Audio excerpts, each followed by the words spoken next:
நாங்க ஏதுங்க நம்ம சாப்பிட்டு அப்படியே போ. அங்கதான் சாப்பாடு, இங்க சாப்பாடு.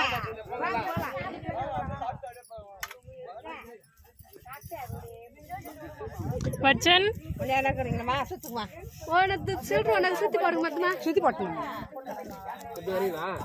ஏய் சுகனமா அவன் சுத்தி போடு.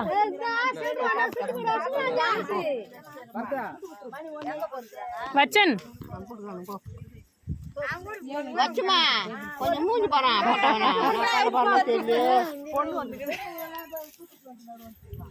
மூஞ்சி அப்படி தெரியும்.